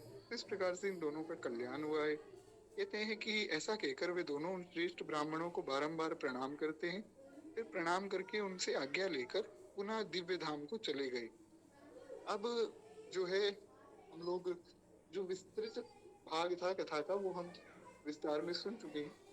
अब मैं थोड़ा सा जल्दी जल्दी आगे का भाग कह देता हूँ, फिर हमारा दूसरा अध्याय भी हमें सुनना है, तो थोड़ा सा सावधानी से आप लोग सुने, ये मेरा निवेदन है। कहते हैं इस प्रकार से वे दोनों दिव्य धाम को गए। तत्पश्चात वे दोनों जो श्रेष्ठ ब्राह्मण थे जो आपस में चर्चा कर रहे थे, वे दोनों मुनि परस्पर पुण्यमयी तुलसी जी की प्रशंसा करते हुए फिर तीर्थ यात्रा के लिए चल दिए। इसीलिए भगवान विष्णु को प्रसन्नता देने वाले इस कार्तिक मास में तुलसी की पूजा अवश्य ही करनी चाहिए। बोलिए तुलसी महारानी की जय। तो हमारा ये अध्याय यहाँ पूर्ण होता है। अब लगभग जो श्री स्कंद पुराण का महात्म्य है उसमें हमारे 6 अध्याय पूर्ण हो गए और अब हम 7वें अध्याय में प्रवेश करें। 5 अध्याय पूर्ण हो गए, अब हम 6ठे अध्याय में प्रवेश करें। मुझे केवल 1 मिनट दीजिए, उसके बाद हम लोग कथा में पुनः प्रवेश करते हैं। केवल 1 मिनट।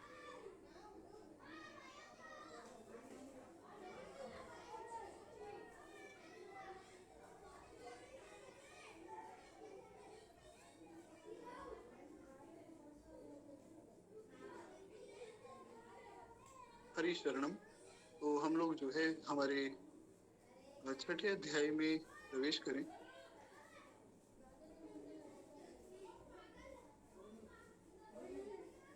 जी बिल्कुल, ये खैर बड़ा सुंदर भाव है। अगर आपने भगवान के श्री चरणों का कोई चित्र आदि बनाया है तो आप खूब प्रेम से यहाँ सबको दर्शन कराइए। इसीलिए तो मैं कहता हूँ ना, आप लोग कैमरा ऑन करके बैठेंगे तो अच्छा है, कोई भगवान का स्वरूप आप दिखावें या कुछ भी दिखावें तो बड़ी अच्छी बात है। वाह जय हो। तो खूब प्रेम से बोलिए भक्त वत्सल भगवान की जय। तो इस प्रकार से अगर मान लीजिए कोई व्यक्ति जो है, जैसे इन्होंने यहाँ कितने सुंदर चरणों के दर्शन कराए और ये जो हमारे वैष्णव बैठे टीना जोशी जी की आईडी से, ये कितना सुंदर तिलक स्वरूप दिखा रही। तो आप लोग अगर ठाकुर जी का दर्शन कराना चाहें वो भी करा सकते हैं। मुख्य बात ये है कि आप लोग कथा में जिस भी प्रकार से सावधानी से बने रहें, वो कार्य करना चाहें तो बहुत अच्छी बात है। भगवान के कार्य को कभी मना नहीं करना चाहिए। है, हम लोग आगे बढ़े। जो हमारा 6ठा अध्याय है उसमें त्रयोदशी से लेकर दीपावली तक के उपवास कृत्य का वर्णन आया है। अब जैसा कि मैंने आपको बताया था कि पद्म पुराण में हम लोग सुन चुके हैं, और इतनी भगवान ने घर के दरवाजे पर नियमांकित मंत्रों से उत्तम दीप देता है, वह अमृत मृत्यु को प्राप्त होता है। और दूसरी बात यह है कि वो अपमृत्यु को प्राप्त नहीं होता, कोई अकाल मृत्यु आदि उसकी नहीं होती, इसलिए दरवाजे पर दीपक जलाया जाता है त्रयोदशी यानी कि धनतेरस के दिन में। इसलिए उसे कहा गया ना यम दीपक, क्योंकि यमराज के लिए निवेदित किया गया। तो कहते हैं त्रयोदशी को दीप दान करने से मृत्यु, पाश, दंड, काल और लक्ष्मी के साथ सूर्य नंदन यम प्रसन्न हो, ऐसी हमारी प्रार्थना है, इसीलिए इसे यम दीपक कहा जाता है। कहते हैं इस मंत्र से जो अपने द्वार पर उत्सवों के दिन दीप दान करता है, उसे अपमृत्यु का भय नहीं होता है, उसकी अकाल मृत्यु कभी नहीं होती है।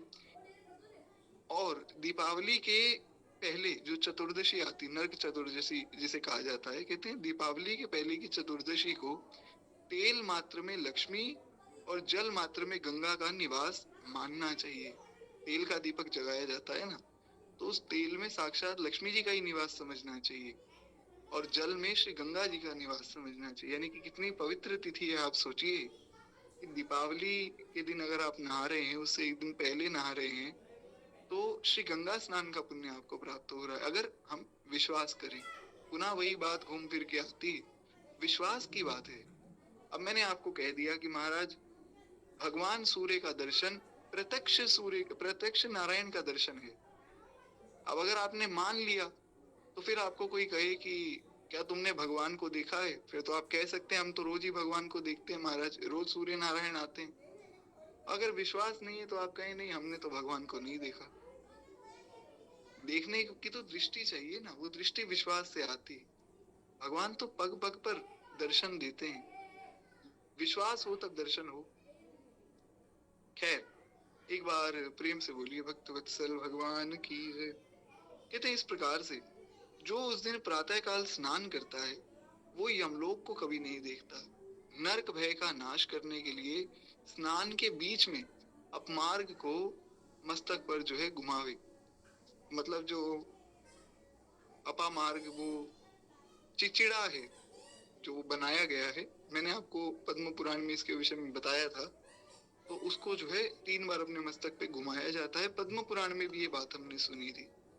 फिर कहते हैं उसको अपने मस्तक पे घुमा के 3 बार मंत्र पढ़ के 3 ही बार घुमाना चाहिए। वही बात यहाँ स्कंद पुराण में भी आई। कहते हैं जाते हुए खेत के ढोल से युक्त और कटक विशिष्ट पत्तों से सुशोभित ये अपामार्ग का जो फल है, अपामार्ग जो है, तुम बार बार घुमाए जाने पर मेरे पापों को हर लो, ऐसी मैं तुमसे प्रार्थना करता हूँ। वो जो अपामार्ग है उससे 3 बार सिर पे घुमा के फिर ऐसी प्रार्थना करनी चाहिए। देखिए अपामार्ग एक तरह का एक फल ही समझ लीजिए जो सिर पे घुमाया जाता है। कई स्थानों में ऐसी परंपरा है, कई जगहों पर ऐसी परंपरा नहीं है, तो शायद आप लोगों को समझने में कठिनाई हो सकती है। देखा तो मैंने भी नहीं है अपामार्ग क्या होता है, पर ये निश्चित रूप से दास को पता है, शास्त्रों में जो इसका वर्णन आया उससे दास ने पढ़ा हुआ है। तो कहते हैं ऐसा कहकर अपने सिर पर अपामार्ग घुमावे, फिर स्नान करके भीगे हुए वस्त्र से मृत्यु के पुत्र रूप जो 2 कुत्ते हैं उनको दीप दान दे। उस समय फिर ये मंत्र पढ़े कि काले और चितकबरे रंगों के 2 श्वान जो मृत्यु के पुत्र हैं, यमराज के सेवक तथा परस्पर भाई हैं, चतुर्दशी को दीप दान करने से मुझ पर प्रसन्न हो।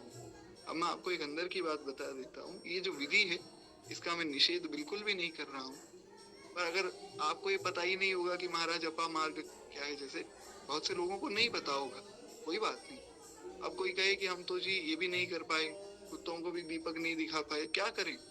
तो महाराज कुछ ना करें तो फिर वही बात घूमकर जहां से हमने कथा शुरू की थी, हरि शरणम हरि शरणम हरि शरणम हरि शरणम।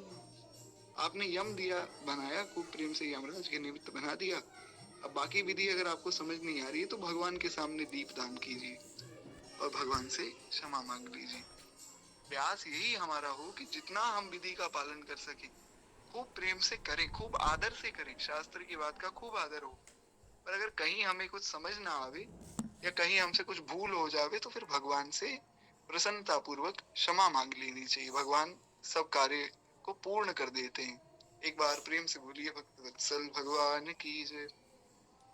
कहते हैं इस प्रकार से फिर स्नान स्नान करके तर्पण करने से 14 यमों का तर्पण करे, जिनके नाम इस प्रकार से दिए गए। यमराज के 14 नाम लेने चाहिए। अगर आपको याद हो, हमने पद्म पुराण में भी 14 नाम पढ़े थे। कहते हैं इनमें प्रत्येक के अंत में नमः पद जोड़कर बोले, फिर एक एक मंत्र को 3 3 बार कहकर तिल मिश्रित जल की 3 3 अंजलि दे। यानी कि फिर पितरों का तर्पण करने के लिए यमराज के जो 14 नाम है, यमाय नमः, धर्मराजाय नमः, मृत्वये नमः, चांतकाय नमः, व्यवस्वताय नमः, कालाय नमः, सर्वभूतक्षाय नमः, औदंबराय नमः, दग्धन्याय नमः, नीलाय नमः, परमेष्ठवे नमः, वृकोदराय नमः, चित्राय नमः, चित्रगुप्ताय नमः। अगर आपको याद हो, 14 के 14 नाम हमने पद्म पुराण में भी ऐसे ही सुने थे। आज जी मैं आपको ये भेज दूंगा, आप मुझे व्हाट्सएप मैसेज कर दीजिएगा, फिर मुझे याद रहेगा। अब तो महाराज जो है चतुर्दशी चली गई, दिवाली भी चली गई, पर हाँ अगली साल से फिर आप इस बात का ध्यान रख सकते हैं। तो करना क्या है, स्नान करके तर्पण करके फिर स्नान करते समय यमराज के 14 नाम चतुर्दशी के दिन, नरका चतुर्दशी जब होती दिवाली से एक दिन पहले, ये 14 नाम बोलने चाहिए। मैं भेज दूंगा ग्रुप में भी, आप लोग वहां से पढ़ लीजिएगा आराम से। कहते हैं इन 14 नामों के पीछे नमः पद जोड़ के फिर बोलना चाहिए। फिर एक एक मंत्र को 3 3 बार कहकर तिल मिश्रित जल से 3 अंजलि से तर्पण करना चाहिए। कहते हैं यमराज का तर्पण यज्ञोपवीत जो है वो धारण करने वाला ही कर सकता है। तर्पण आप जो स्त्रियां भी नहीं कर सकती हैं, पर नाम तो सभी पढ़ सकते हैं। और अगर किसी को फिर भी नाम याद ना हो तो महाराज एक नाम पकड़ लीजिए, भगवान का नाम। भगवान के नाम में सब आ जाता है। आज पूज्य महाराज जी की एक वीडियो भी अभी आई, दास ने जो है लगाई भी है स्टेटस पे, आप देख सकते हैं। महाराज जी कहते हैं भैया राम नाम में सब आ जाता है। तो जो भी नाम प्रिय हो आप उस नाम को 14 बार बोल दीजिए। और अगर आपको ये नाम याद है तो इनको भी बोल दीजिए। तो जिस भी प्रकार से हमारी विधि की पूर्ति हो वो करना चाहिए। और कहीं कुछ अगर त्रुटि रह जाए तो भगवान का नाम सबसे बड़ा मंत्र है। तो कुछ अगर आपको समझ ना आवे तो नाम का सहारा लेना चाहिए। एक बार प्रेम से बोलिए श्री राम नाम महाराज की जय। जो भी नाम प्रिय हो, कहते हैं इस मंत्र को इस प्रकार से पढ़ना चाहिए। कहते हैं यज्ञोपवीत को बाएं कंधे पर रखकर अथवा प्राचीन वृत्ति होकर, यानी कि जनेऊ को दाहिने कंधे पे करके भी तर्पण किया जा सकता है। ये सब तर्पण की विधियां हैं। अब जो लोग अपने घर में श्राद्ध आदि के दिन पितरों का तर्पण करते हैं वो जानते होंगे, क्योंकि दास के दादाजी, पूज्य दादाजी महाराज जब भी तर्पण हर साल करते थे श्राद्ध में, तो दास उनके साथ में बैठता था। तो जो पंडित जी महाराज कराते थे वे यही बताते थे कि आप जो है अमुक मंत्र शुरू हो रहे हैं तो आप दाहिने कंधे पर यज्ञोपवीत ले लीजिए, वस्त्र ले लीजिए, आप बाएं कंधे पर ले लीजिए। तो विधियां होती हैं सारी। तो इन विधियों को बहुत विस्तार से सुनने की हमें आवश्यकता अभी नहीं है। अभी हम लोग थोड़ा सा आगे बढ़े इस विधि को प्रणाम करके। एक बार प्रेम से बोलिए भक्त वत्सल भगवान की जय। कहते हैं इस प्रकार से इन सब विधियों का पालन किया जाना चाहिए, क्योंकि यमराज देवता और पितृ दोनों के ही पदों पर स्थित हैं। यमराज पितृ भी है और देवता भी है। अंत में जो है फिर इस प्रकार से सब तर्पण आदि हो, अतः उसमें फिर अभय रूपता प्रदान करते हैं यमराज, यानी कि फिर हमें अभय प्रदान करते हैं श्री यमराज जी महाराज। हमें यमराज को एक वैष्णव के रूप में बिल्कुल उनका स्मरण करना चाहिए, क्योंकि वे भगवान के बहुत बड़े भक्त हैं। तो इसलिए श्री यमराज जी का भी खूब आदर होना चाहिए। कहते हैं जिनके पिता जीवित हों वो भी यम और भीष्म के लिए तर्पण कर सकता है। यानी कि किसी के पिताजी जीवित हैं, वो कहे मैं तर्पण किसके लिए करूं, तो पिताजी का तर्पण, तो बाकी पितरों का किया और यमराज जी के नाम से तर्पण कर दिया, तो वो भी उचित है। ऐसा होता है महाराज, कई बार क्या होता है, क्योंकि दास ने विधि देखी है तो भगवान की कृपा से स्मरण में है। बीच में क्या होता था कि जब भी पूज्य दादाजी महाराज तर्पण हर वर्ष करवाते थे श्राद्ध में, तो जो ब्राह्मण देवता आते थे वे कहते थे अब आप अपने परदादा जी का नाम बताइए, उनके पिताजी का नाम बताइए। तो जो हमारे दादाजी थे उनको नाम तो बहुत से याद थे, पर एक आदमी कितने नाम याद करेगा। अपने पिताजी का बता दिया, उनके पिताजी का बता दिया, उनके पिताजी का भी बता दिया, उनके भी पिताजी का बता दिया, उनसे ऊपर किसका नाम बताएं। तो दादाजी कहते थे कि पंडित जी इनसे आगे तो याद नहीं। तो बोले कोई बात नहीं। फिर वो भगवान नारायण का नाम ले लेते थे। तो मैंने एक बार, मेरे मन में प्रश्न उठा कि अरे ये भगवान नारायण का नाम ले लेते हैं, और जब कोई जैसे दादी जी हैं, परदादी जी हैं, कोई माता जी हैं, उनका नाम याद नहीं है तो माता लक्ष्मी का नाम ले लेते, तो लक्ष्मी नारायण का स्मरण कर लेते हैं। मेरे मन में प्रश्न आया था एक बार, तो मैं तो बहुत छोटा था।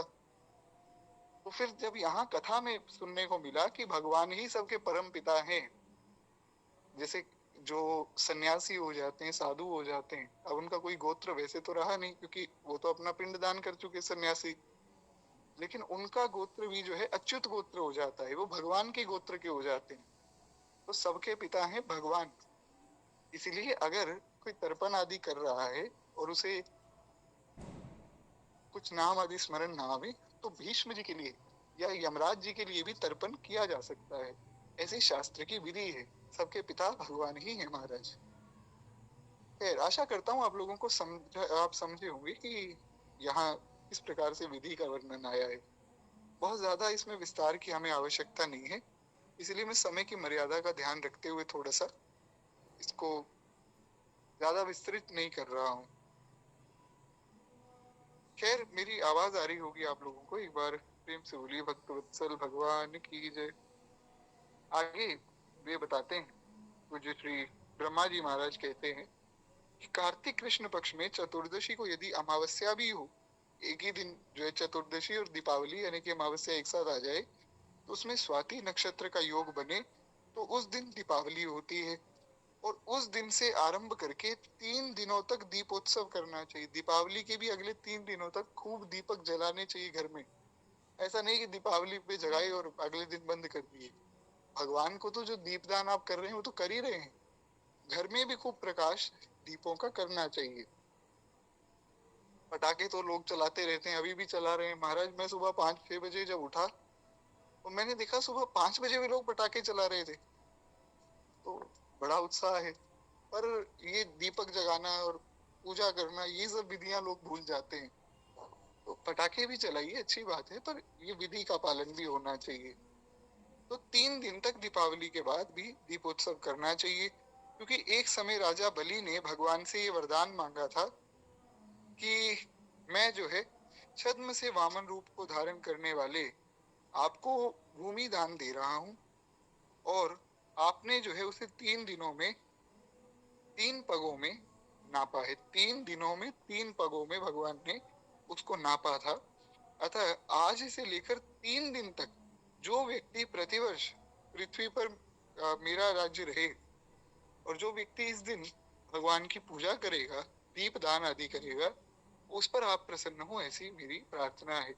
उस समय जो मनुष्य पृथ्वी पर दीप दान करें, उनके घर में आपकी पत्नी लक्ष्मी जी के सहित आप निवास करें। ये बलि जी की प्रार्थना है। बलि जी भी भगवान के भक्त है ना, तो बड़ी सुंदर प्रार्थना उन्होंने की। अपने लिए नहीं सोचा केवल, सबके लिए जो है बलि जी ने प्रार्थना की कि प्रभु जो भी दीपावली से आगे 3 दिन तक दीप दान करेगा, उसके घर में आप और श्री लक्ष्मी जी दोनों ही निवास करें।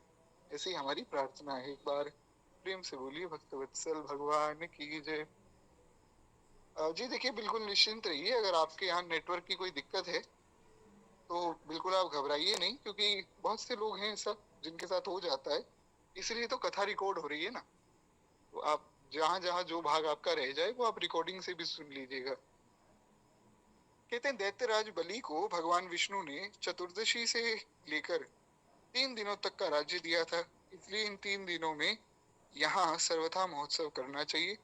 और कहते हैं चतुर्दशी की रात्रि में देवी महारात्रि का प्रादुर्भाव हुआ, अतः शक्ति जो है पूजा परायण पुरुषों को चतुर्दशी का उत्सव अवश्य करना चाहिए। जो माँ भगवती की शक्ति की उपासना करते हैं उनके लिए यहाँ बताया गया। कहते हैं भगवान सूर्य के तुला राशि में स्थित होने पर चतुर्दशी और अमावस्या की संध्या के समय में मनुष्य को हाथ में उल्का लेकर पितरों का मार्गदर्शन करना चाहिए। कार्तिक मास में चतुर्दशी आदि 3 तिथियां दीपदान आदि के कार्यों में ग्रहण करने योग्य हैं। यदि ये 3 तिथियां संग काल के समय में आ जाए या उससे पहले ही समाप्त हो जाए तो दीपदान आदि की क्रियाओं में इन्हें पूर्व तिथि से युक्त ग्रहण करना चाहिए। सरल शब्दों में आप इतना समझिए कि महाराज कार्तिक मास में अगर आप पूरे महीने दीपदान कर रहे हैं ना तो आपकी सारी विधियां अपने आप ही पूर्ण हो जाएंगी। ज्यादा घबराने की और ज्यादा चिंता करने की बात नहीं है। अगर विधि बहुत ज्यादा आपको समझ ना आए, आप इतना समझिए कि जो दीपावली है उससे 1-2 दिन पहले हम सब खूब दीपक जगाते ही हैं। दीपावली के 3 दिन बाद भी खूब दीपक जगाने चाहिए। दीपावली के दिन और उससे 1 दिन पहले तो हम जगाएंगे ही, खूब दीपक जगाने चाहिए। और नित्य भगवान को जो दीप दिखाते हैं वो तो दिखाते ही हैं। इतना बस आप लोग अगर करें तो विधि आपकी पालन उसका होगा। विधि का पालन अवश्य करना चाहिए। शास्त्र की जो मर्यादा है उसका पालन अवश्य करना चाहिए। पुनः मैं वही बात निवेदन करूं, कहीं अगर कुछ त्रुटि रह जाए तो फिर भगवान का नाम लेकर भगवान से क्षमा मांग लेनी चाहिए। हमारी तरफ से कोई कमी ना हो, फिर भी अगर कुछ रह जाती है तो भगवान से हम क्षमा मांगे, इस बात की प्रार्थना भगवान से करनी चाहिए। खैर एक बार प्रेम से बोलिए भक्त वत्सल भगवान की जय। तदंतर अमावस्या के प्रातः काल स्नान करके भक्ति पूर्वक देवताओं और पितरों की पूजा करनी चाहिए, फिर उन्हें प्रणाम करना चाहिए।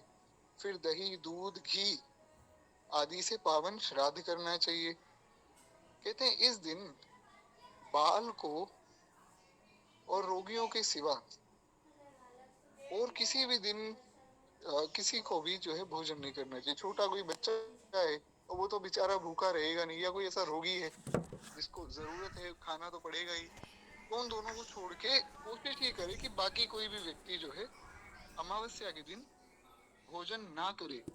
दिवाली के दिन पूजा से पहले, पूजा के बाद खा लीजिए, पूजा से पहले ये प्रयास करना चाहिए। प्रदोष के समय में जो है कल्याणमयी लक्ष्मी देवी का पूजन करना चाहिए।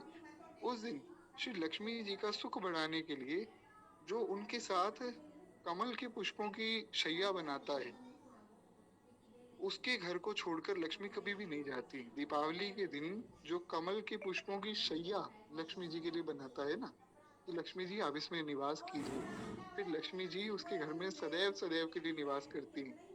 तो दीपावली के दिन लक्ष्मी जी के लिए कमल के पुष्पों की शैया भी आप बना सकते हैं। कहते हैं जावित्री, लवंग, इलायची और कपूर, इनके साथ गाय के दूध को अच्छी तरह से पकाकर उसमें जो है आवश्यकता के अनुसार शक्कर देकर फिर लड्डू बना ले तथा उन्हें जो है महालक्ष्मी को अर्पित करें। अभी दिवाली के पूजन की विधि आ रही है तो सावधानी सब लोग सुनिए कि किस प्रकार से दीपावली पे पूजन होता है। कि दूध में इलायची, लवंग, जावित्री, कपूर आदि डाल के खूब अच्छी तरह पका के उसमें फिर स्वाद अनुसार शक्कर डाल के फिर जो है उसके लड्डू बना के लक्ष्मी जी को उसका भोग लगाना चाहिए। कहते पूजा के पश्चात लक्ष्मी जी की स्तुति करनी चाहिए। दीपक की ज्योति में विराजमान हे महालक्ष्मी, तुम ज्योतिर्मयी हो। सूर्य, चंद्रमा, अग्नि, स्वर्ण, तारा आदि सब जो है ज्योतियों की तुम ही ज्योति हो।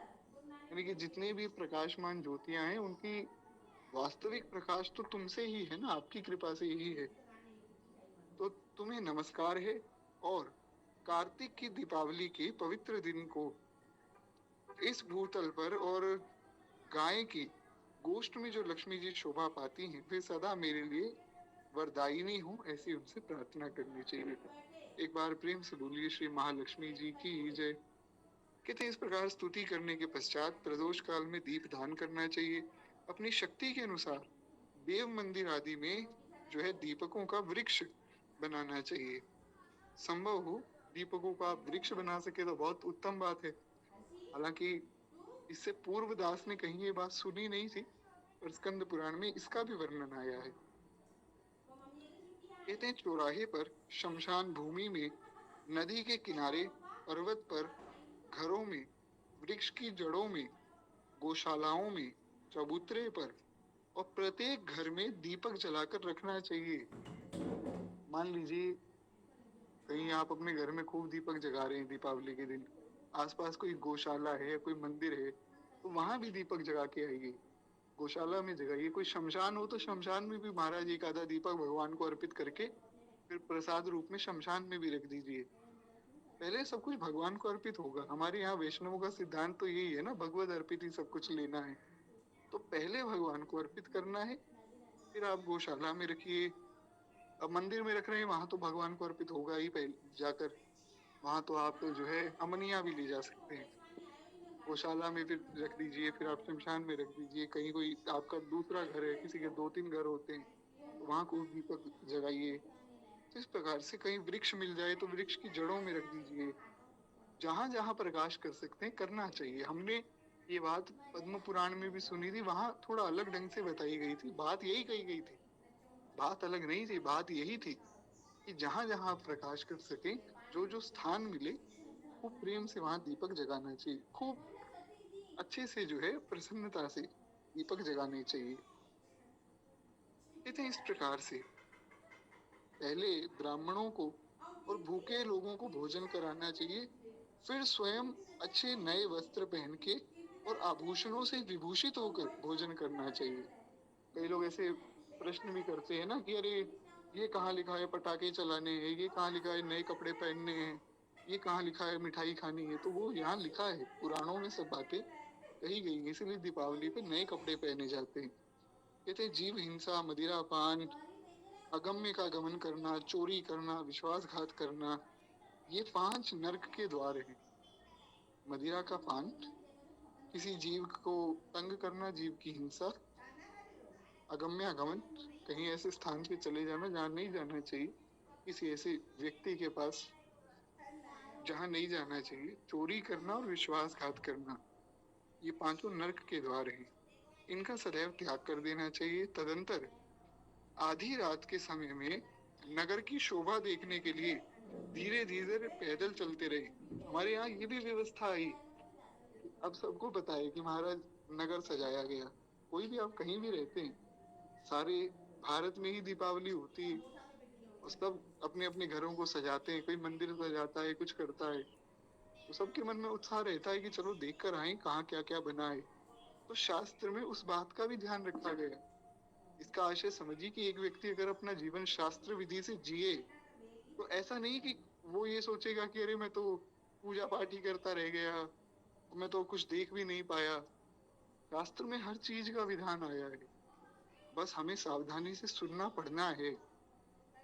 तो अगर कोई उत्सव आदि आपके यहाँ हो रहा है, आपको शहर भ्रमण करना है, तो उसकी भी विधि है। कैसे करें कि पैदल पैदल धीरे धीरे चलें, फिर अपने शहर का जो भी नगर है उसका दर्शन करें, उस समय का आनंद उत्सव देखकर अपने घर को फिर लौट आवें। इस प्रकार से दीपावली पूजन का भी विधान यहाँ पर आया। एक बार प्रेम से बोलिए भक्त वत्सल भगवान की जय। तो दीपावली और उसके आगे वाले आने वाले दिनों का, दीपावली से पहले के दिनों का, धनतेरस का, नरका चतुर्दशी आदि का सबका वर्णन हमने खूब प्रेम से सुना। तो अब हम वाणी को यहीं विश्राम देते हैं। किसी का कोई प्रश्न आदि होगा तो व्हाट्सएप पर चर्चा करेंगे। अभी के लिए आप मुझे आज्ञा दीजिए। कल की कथा जो होगी वो सुबह 6:30 बजे होगी। मैं ग्रुप में भी अभी टाइम डाल दूंगा।